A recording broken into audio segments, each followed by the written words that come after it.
Welcome to another episode of Cruising with Christ. My name is Pastor Ken, and today we're going to be painting tires and the front grille.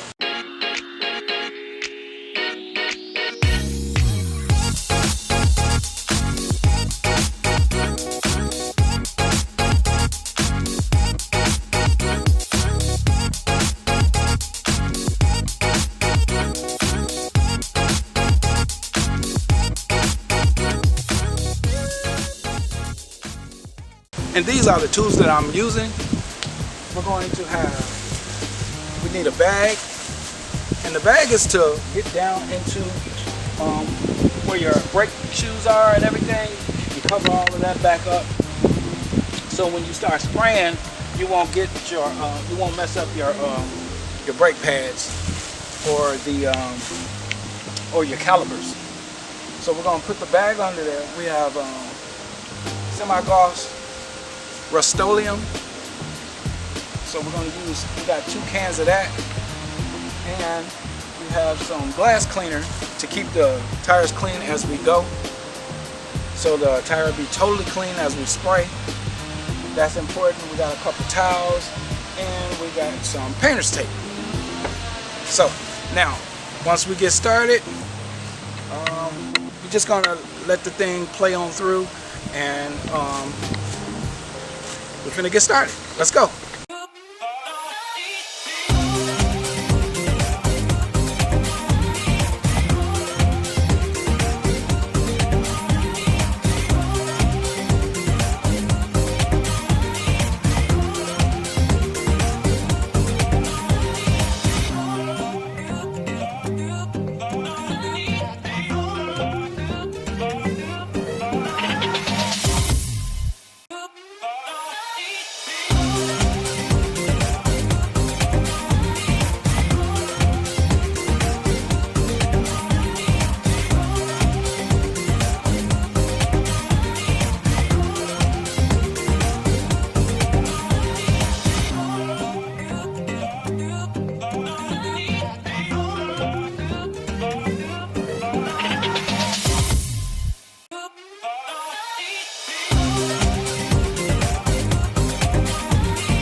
Well, that is it for today. If this is the type of content that you would like to see, please subscribe to the channel, hit the thumbs up button, and hit the notification bell so you can get to all the latest things that we are doing on this channel. Thank you for coming, and stay cruising with Christ.